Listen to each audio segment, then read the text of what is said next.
So here with guitarist Drew Zingg. Drew, thanks for playing on my tune Reverence. It was you provided the touches that it needed, and you find the space where you could put your notes, and you really thank you very much. Thank you. It's a beautiful song. Thank you. So I met Drew through the Tommy Igoe Groove Conspiracy, and both of you, Tommy and you, moved from New York to the Bay Area around the same time. True. Which was 2012, if I recall, around that. right? Yeah. So you've been here now for like 12, 13 years. Yeah. Making it your home. Yep. Coming from New York, I'm always curious, I mean, you're basically in the music mecca of the world, the jazz mecca of the world, and you're coming to the Bay Area. Is there anything that you miss about New York? Yeah, sure, there are things I miss about it, but it just about equals out because New York is an intense place, and I live there. I was born there, and I lived there for 45 years, on Manhattan Island. Yeah. So, it was, gave me some of the greatest gifts that I could ever get in terms of growing up in New York and seeing, I saw Hendrix and I saw Duane Allman with the Allman Brothers at the Fillmore East and the Grateful Dead at the Fillmore East and let's see, a lot of other people, but which was like an invaluable experience. And then just being there, I would never have moved there if I didn't live there because it was so, such a daunting place. But just being there, I fell into a lot of different scenes, and it was great. But it's very, very, very intense, and are you talking about like the competitiveness? Yeah, like the hustle, the daily hustle of. I mean, it's a hustle no matter where you live, right? But New York kind of. I went there after graduating from North Texas. Like, where do I want to be? Yeah. So I went to New York and stayed there for a while, and it was just too intense for me. Yeah, I couldn't hang. That's the only thing that kind of got me through it is that I was from there. I don't think I could ever make the decision to go there and try and hang. It's just like many people do. I know, and God bless them. God bless them. But they all seem to be coming back for some reason. Yeah, it's just hard place. But. Okay, so you found a musical home here. Yeah. I mean, playing with Tommy. Yeah.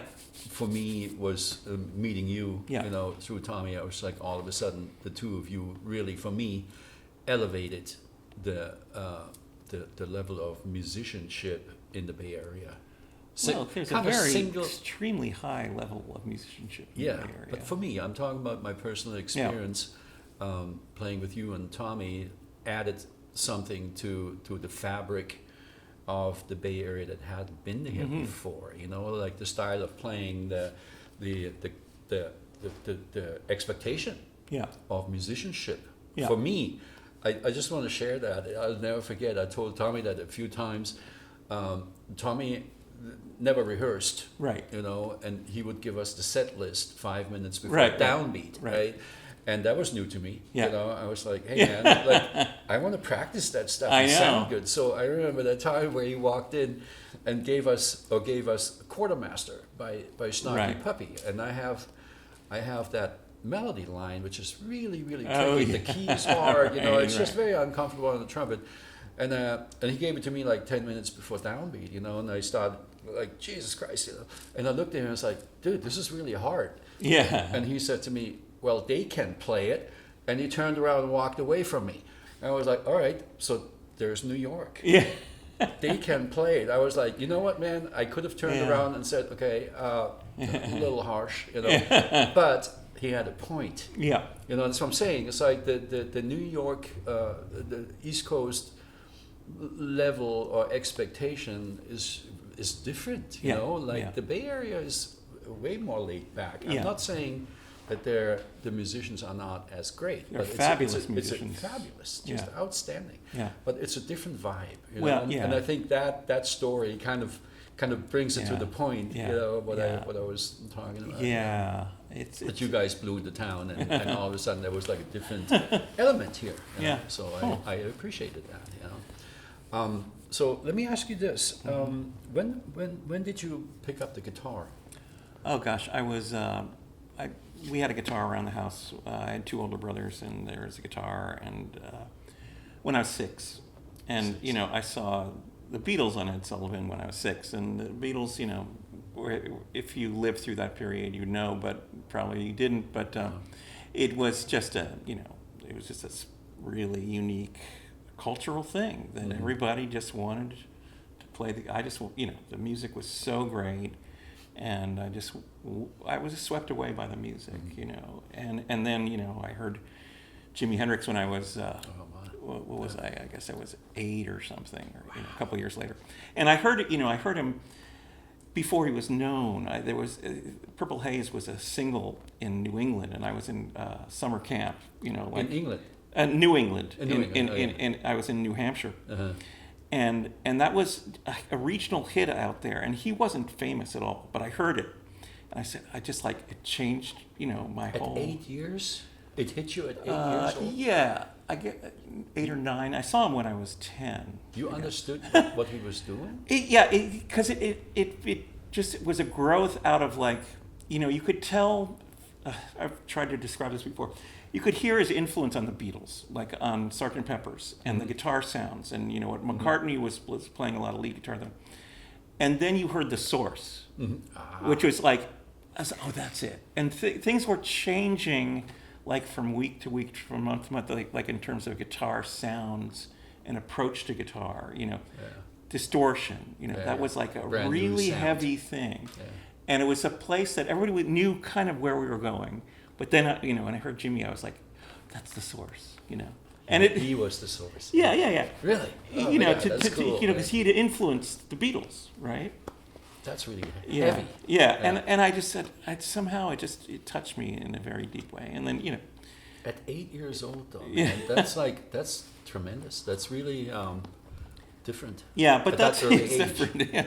But that's why, you know, I could not play the guitar because I was just taken by it, you know. It wasn't even a choice.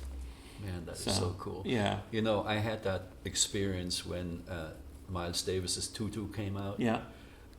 It hit me. I was older. I was like 16, 17, and with all those new sounds, you know, the Yamaha DX7, you know. Right. And those were sounds that had not existed prior. You know, all of a sudden you hear something, it's like, what the hell is that? I've never heard this before.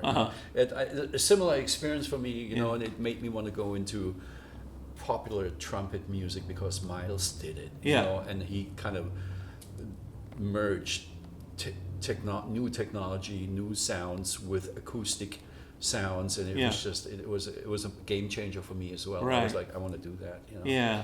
Trying to do that ever since. Trying to get close to that. Yeah. Okay, so at 8 years old, man. Yeah. So, and then you are in New York. Yeah. What do you do as an 8-year-old? Did you take lessons? That's the weird thing. No. You know, I just played by ear. Mm-hmm. I just you know, played to records every day after school, and always played by ear. And you know, I wish I'd gone to music school, but I didn't. You know, I don't know why, but I just thought everything I can gather, I can get through books or by ear, which was not necessarily the right decision. But you did. I mean, you did. Look at your career, man. I mean, did anybody ever ask you for a diploma? No, probably not. No. Leads me to your career. You know, I mean, I know you as the guitar player with Steely Dan, but besides Steely Dan, you played with many other heroes of mine. I mean, Marcus Miller, you played with him. Mm-hmm. You played with, name me a few more names. Dave Sanborn, Buzz Skaggs, Michael McDonald. Yeah. A lot of other people. Yeah.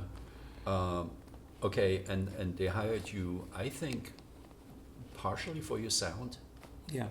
not necessarily. I mean, obviously, for your technique and all that, but you have a very distinct sound. That Yeah. I go back to the Steely Dan albums and or the videos that I hear, and you stick out. I can hear you Yeah. because of your sound and the way you play and the notes that you choose. So how did that come about? I don't know. Your influences. There are a couple guitar player friends of mine in New York, and we were following a style that, it's kind of blues, but with, a little more harmonic knowledge. But it wasn't jazz coming, playing down to the blues. It was blues and like, oh, there's another world on top of it.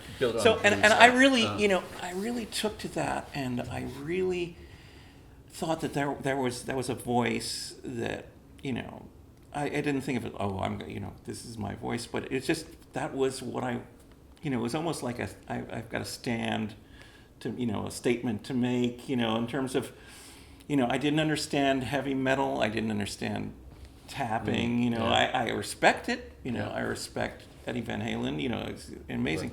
But it was more to me about, I don't know, just a sound and... No, the foundation is definitely blues for you. Yeah. It's like Lee Morgan on trumpet, he's definitely rooted in blues versus Clifford, which was more bebop. Yeah. So Lee Morgan's foundation is definitely blues, and then he built vocabulary on top. And I hear that in your playing. So I was wondering, your main influence it comes from blues, obviously, but is there a specific player that comes to mind? Well, there's this guy, Buzz Featon was my guy for a long time. And in terms of just, playing with a feeling and a passion and, like the screaming kind of shouting blues kind of vibe with some, eye-opening harmonic thing going on there. Mm-hmm. And I try to bring that together with like Schofield, what he was doing. Because he also has the same kind of thing. I think he started out as probably an R&B player. I hear Schofield when you're playing quite a bit. Yeah. Yeah. Also, the Schofield sound, when he changed it, I was very disappointed. And you never did, I think, right? I mean, he had like this distinct sound that he was playing with, and that he became known for, I think. And then all of a sudden, he completely changed the sound. It's like, man, what's going on? This is not it. This is not Schofield anymore. Yeah. But you never did that. You kind of stayed true to your Drew Zingg sound. I don't know what it is. It's just stubbornness or what it. No, I mean it's like, can we change our voice? No, we Yeah, can't. But we shouldn't. Right. So I believe in a solid foundation, and you work finding new expressions of that voice. I think at least that's what I do. I keep searching for what's in, trying to figure out what's in my head and trying to translate that into melodic lines and all that. But the sound, I feel like, has always been the same because it is an extension of me. How can I change that? Right. In an acoustic instrument, obviously. Yeah. Along those lines, speaking of Miles, I saw him a couple times, and I think the second time was probably the best. It was when in early '80s, and Marcus and Mike Stern and Schofield were both in the band at the same time. I remember that. Yeah. But the thing that blew me away the most was when I thought back of hearing him in the '40s, playing with Bird, and there's this ballad that he did called "It Never Entered My Mind." Mm-hmm. That one was on Blue Note. And the thing that always struck me, like to the heart, was that it was the same sound that played on Tutu, right? Yes. So that really hits me in a very deep level. It's like, it's the same guy. It's the same kid who was playing next to Bird that played in 1987 playing Tutu. It's the same voice, That's crazy. And that just makes some kind of, it hits me in a very deep level, and Uh-huh. it makes some kind of sense to me. So Well, I mean, it's extension. I mean, our musical voice is an extension of ourselves. yeah, You know, our world and, how, view. and the world is a reflection of where we are in the world, you know, and the way we play always a reflection. It's a mirror yeah, of what's happening around us, you know. And as artists and musicians, we're trying to process that, I think, in a musical way. yeah, And our voice is our sound, you know. It's Yeah. just Yeah. How we process our thoughts, and I feel blessed to have this vehicle yeah, to be able to process life around me, Yeah, you yeah, know, and yep. process that in a musical way. I mean, it's like it doesn't get much better than that. yeah, absolutely. As an expression of myself, Yeah. ourselves. Yeah, excellent. Absolutely. Well, Drew, again, thank you very much for everything. Thank It's you. always Always been a always a pleasure to work Yes. with you. Yeah. Always. Thanks. Thank you Thanks, so much. bro. man. All right. Appreciate it. Yeah. Man.